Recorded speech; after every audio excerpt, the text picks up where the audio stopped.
sesungguhnya doanya orang yang dizalimi sama Allah Subhanahu wa taala itu tidak punya penghalang sama sekali. Makanya doa yang kalau memang benar-benar kita udah jutek dizalimi, udah stres dizalimi, udah benar-benar merasa jatuh banget dizalimi, wa asyghilil zalimin bidzalimin. Ya Allah, sibukkan orang zalim itu sama orang zalim saja ya Allah, jangan ke saya. Mu'adz bin Jabal diperintahkan lagi sama Rasul sallallahu alaihi wasallam, fa inhum ata'u lidzalik. Kalau mereka ahli kitab sudah nurut syahadat, sudah nurut sholat, sudah mau mengeluarkan zakat, maka hati-hati kamu wahai Mu'adz. Jangan sampai kamu ambil harta mereka. Jangan sampai kamu sisipkan ke kantongmu, ke sakumu harta-harta mereka. Jangan sampai. Ini kan biasanya balas budi, orang mikirnya gitu ya. Para sahabat dijaga sama Rasul sallallahu alaihi wasallam. Jasa kamu itu yang bayar nanti Allah. Kehidupan kamu itu nanti yang urus Allah. Jangan kamu berharap harta dari mereka. Jangan sampai.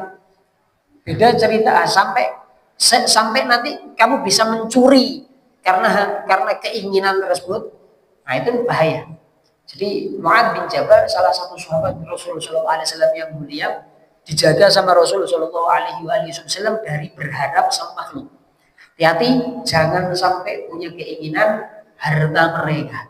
Kalau mereka ngasih urusan mereka. Tapi kalau mereka tidak ngasih, jangan sampai kamu ambil.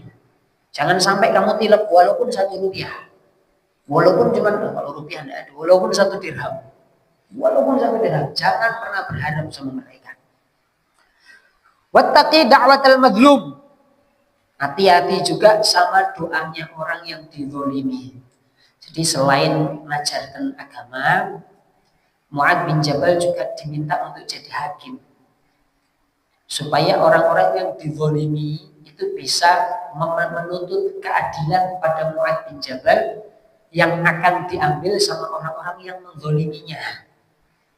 Jadi orang yang dizalimi akan bisa menuntut keadilan sama pemerintah yang ditunjuk, dan keadilan dari pemerintah yang ditunjuk itu diambil dari haknya orang yang menzalimi, diberikan kepada yang dizalimi. Kalau tidak kamu lakukan, hati-hati orang-orang yang dizalimi, karena doanya mereka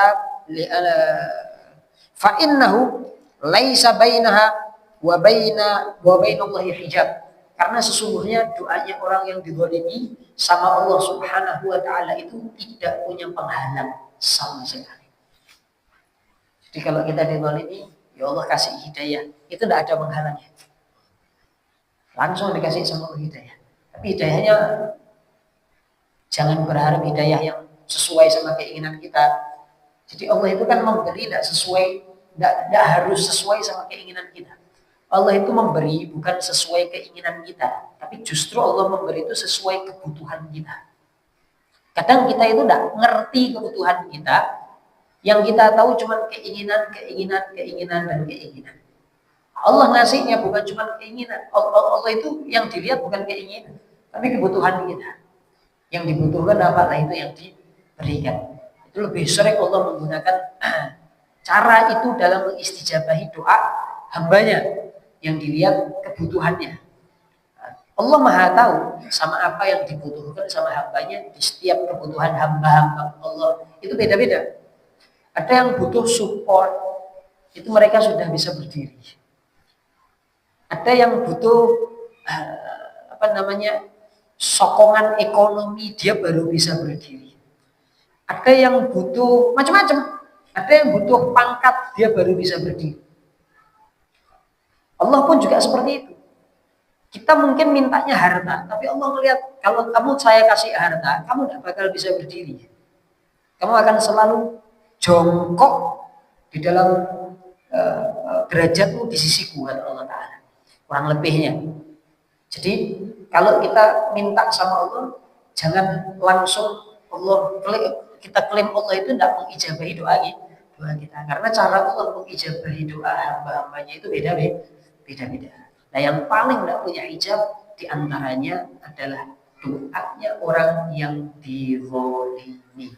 Makanya doa yang kalau memang benar-benar kita udah juget dizalimi, udah stres dizalimi, udah benar-benar merasa jatuh banget dizalimi, doanya jangan yang buruk. Paling elek-eleknya doa baca sholawat asyril saja.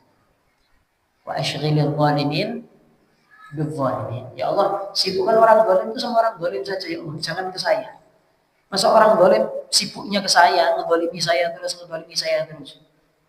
Nah, minta doanya gitu, ya Allah asyril zalimin bidzalimin.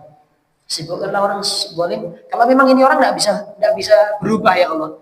Ini sudah karakternya, bawaannya dia dari dulu sampai sekarang zalim terus enggak berhenti. Diingatkan dah tobat, ini sudah benar-benar kelewat batas. Ya wis, doakannya sibukkan mereka jangan sama saya ya Allah. Sibukkan mereka sama orang-orang yang zalim. Dengan demikian kita juga akan terhindar selain daripada kezaliman orang lain. Kita juga akan sadar bahwa diri kita itu juga tidak boleh berbuat zalim.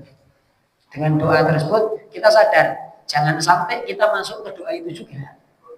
Kalau kita juga zalim kan doa itu kan kita masuk. Tapi kalau kita tidak zalim, kita tidak bakal masuk ke dalam doa tersebut. Kita lihat kemarin banyak rakyat Indonesia Muslim yang sering berdoa dengan doa atau sholawat dengan sholawat tersebut di masjid-masjid, di rumah-rumah, di majelis-majelis, ya, saat diam, saat sendirian maupun bersama baca sholawat asyril itu tadi. Akhirnya kan banyak kejadian orang-orang zalim disibukkan sama yang zalim. Kita ini akhirnya nanti ya, tinggal menyelamatkan diri dari kezaliman biar tidak kecemplung juga di situ. Biar tidak sibuk sama kezaliman terus. Manusia paling mulia Nabiullah Muhammad